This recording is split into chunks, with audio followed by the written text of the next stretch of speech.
Computadores e computação provavelmente são as tecnologias que mais mudaram o mundo como nós conhecemos hoje. E eu não falo isso só por causa do seu celular, um dispositivo mágico pequeno que coloca todo o conhecimento da humanidade na palma da sua mão. E eu falo que computadores e computação mudaram tanto o nosso mundo, lembrando que, na verdade, a maior parte deles está envolvida em coisas não diretas, por trás dos panos. Por exemplo, computadores e a computação estão envolvidas no nosso sistema financeiro mundial, em bancos, em carros, em sistemas de segurança. Existem computadores até dentro das nossas geladeiras. Praticamente tudo hoje em dia tem algum nível de controle digital. Mas a pergunta que eu quero responder nesse vídeo é: como exatamente isso tudo funciona? Computadores normalmente vão resolver problemas usando bits. Um bit, que é a abreviação de dígito binário, é basicamente a menor unidade de informação possível de um computador. Bits só podem assumir dois valores, que são 1 ou 0, por isso binários. E a principal função do computador é manipular esses bits seguindo uma série de regras específicas. Isso é computar um programa. O que eu acho mais fascinante da computação é que, para a maior parte de nós, computadores parecem funcionar com base em mágica. Fala sério, como que essas caixas de metal conseguem criar e se conectar com um mundo que aparentemente é inteiramente virtual? Para fazer essa conexão entre o mundo real e o mundo digital ou virtual, nós vamos precisar de algum objeto físico que possa representar os bits e que os computadores possam manipular. E além disso tudo, nós vamos precisar de alguma maneira fazer com que esses objetos só possam assumir dois valores, 1 ou 0. Os primeiros computadores da história utilizavam grandes tubos a vácuo e válvulas para fazer esse controle dos bits. E isso resultava em computadores do tamanho de salas inteiras. E é por esse motivo que computadores não foram a maior invenção do século passado. Se nós dependêssemos da tecnologia do século passado, a gente só teria acesso a computadores, sei lá, se a gente trabalhasse para alguma universidade ou alguma grande empresa. E o mais próximo que nós conseguiríamos chegar de computadores portáteis ou pessoais seriam computadores que precisariam ser entregues através de caminhões. Mas como que nós fomos dessas grotescas máquinas robustas para esses celulares extremamente pequenos? Aqui que entra o grande responsável por essa revolução eletrônica, o transistor, ou transistor. Ele foi patenteado em 1926, só que o primeiro protótipo funcional só foi feito 20 anos depois por limitações tecnológicas. E o grupo de cientistas e pesquisadores que construiu esse primeiro protótipo funcional recebeu o Nobel de Física em 1956. Mas por que os transistores são tão importantes e o que eles têm a ver com computadores? Os transistores fazem a função de serem os bits de um computador moderno. São eles que armazenam, processam e transformam toda essa informação digital que, por exemplo, está nesse vídeo que você está assistindo agora. Mas como exatamente eles fazem isso? Quando colocados em um circuito, os transistores podem permitir ou não a passagem de corrente elétrica. Eles literalmente exercem controle sobre a passagem de corrente. E quando a corrente está passando, esse transistor ele tem um valor binário 1, ou ele é um bit 1. E quando a corrente não está passando, não temos corrente elétrica naquele circuito, nós temos um bit 0. No caso do transistor, existem duas entradas para a corrente elétrica e uma saída. Uma das entradas exerce um controle, isso é, se há uma corrente aplicada nela, ela permite que outra corrente passe pelo transistor, e isso seria um bit de valor 1. Mas caso não haja uma corrente, o transistor age como uma resistência e impede a passagem de uma corrente, ou seja, ele atua como um bit de valor 0. Só que um transistor sozinho não é tão útil para a gente computar alguma coisa. A verdadeira beleza da tecnologia deles é que nós podemos ligar um transistor em outro transistor e fazer verdadeiros circuitos que nos ajudam a resolver os nossos problemas. É essa ligação entre diversos bits que permitem que a gente faça circuitos que resolvam cálculos ou que façam somas, por exemplo. Pensem em um transistor como uma espécie de sanduíche de silício. Eles são divididos em 3 camadas. As duas mais externas são carregadas negativamente com elétrons.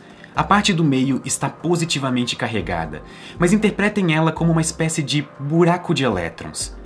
O segredo de funcionamento dos transistores está nessas paredes internas.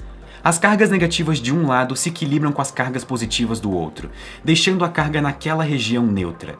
Mas o silício neutro é um resistor. Ele não permite a passagem de corrente elétrica. Então o transistor segura os elétrons, impedindo eles de passarem. Isso é um bit 0. Mas o cenário muda quando adicionamos corrente elétrica nesse buraco.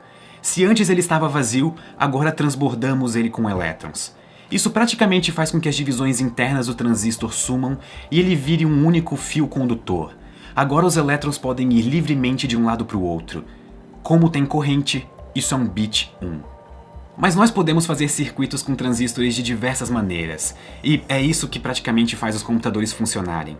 Nós podemos fazer um circuito em que a entrada de um transistor seja dependente da saída do transistor anterior, por exemplo. Isso é uma porta lógica, e o seu computador possui milhões delas.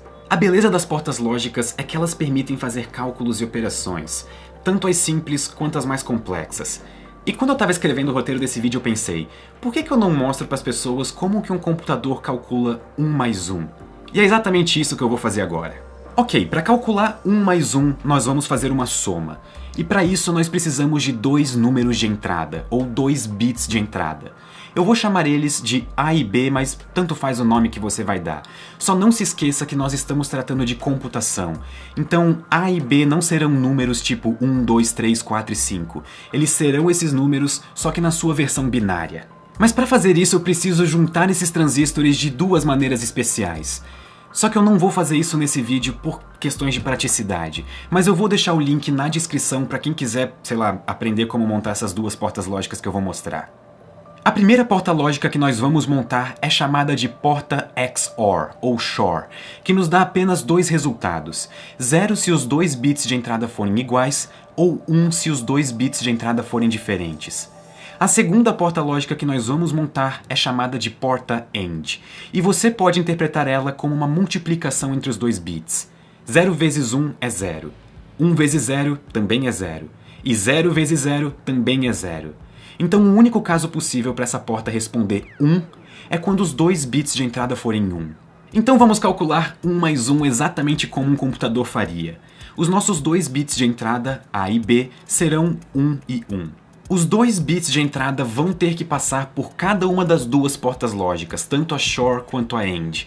E não esqueça que o resultado é em binário. Vamos começar pela porta AND. Os 2 bits 1 vão chegar até ela e então a porta fará sua função. Lembrem-se que ela equivale à multiplicação. Os 2 bits, que nesse caso são 1 e 1, serão multiplicados e o resultado é o próprio 1.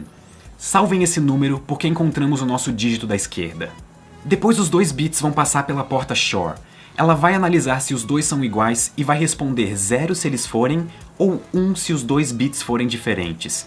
Como os 2 bits são iguais, a porta vai responder 0, e temos aí o nosso dígito da direita. Então, como resultado, nós temos 10. Só que lembrem-se que nós estamos falando de binário, então 10 equivale a 2. Nós acabamos de calcular 1 mais 1 igual a 2 usando portas lógicas e transistores, que são o que os nossos computadores usam para fazer esse tipo de conta. Eu queria que a gente parasse um pouco e analisasse o que nós acabamos de fazer. A gente acabou de calcular 1 mais 1 da mesma maneira que os nossos computadores calculam. E, honestamente, isso é incrível. Nós acabamos de pensar como um computador funciona. E isso é sensacional. Quando você olhar hoje para o seu computador ou para o seu celular, agora você entende um pouco mais de como ele funciona. É óbvio que o que eu fiz aqui foi extremamente simples e existem circuitos muito mais complexos e os nossos computadores usam circuitos mais complexos do que o que eu mostrei aqui. Só que a intenção desse vídeo foi mostrar a beleza de algo que parece mágica, algo que parece completamente digital e virtual, só que não passa de elétrons fluindo em uma corrente. Essa é a beleza da ciência e da tecnologia para mim. É explicar coisas que parecem mágica. É entender como tudo funciona em um nível fundamental. E muito obrigado por terem compartilhado dessa experiência comigo. Até a próxima. Antes de ir, eu só queria agradecer a todos vocês pelo apoio que vocês estão dando pro canal. Ele cresceu bastante nos últimos meses e isso só foi possível por causa de vocês que assistem esses vídeos e acompanham os vídeos semanalmente. E eu queria agradecer também a todo o pessoal que está nos apoiando no Catarse, e você também pode ser um apoiador e entrar no nosso servidor do Discord como recompensa, porque vocês possibilitam eu fazer mais desses vídeos mais frequentes e também o nosso podcast que já está no ar e o link está na descrição. Então se você quiser virar um assinante do nosso Catarse, o link vai estar na descrição. Muito obrigado e até semana que vem.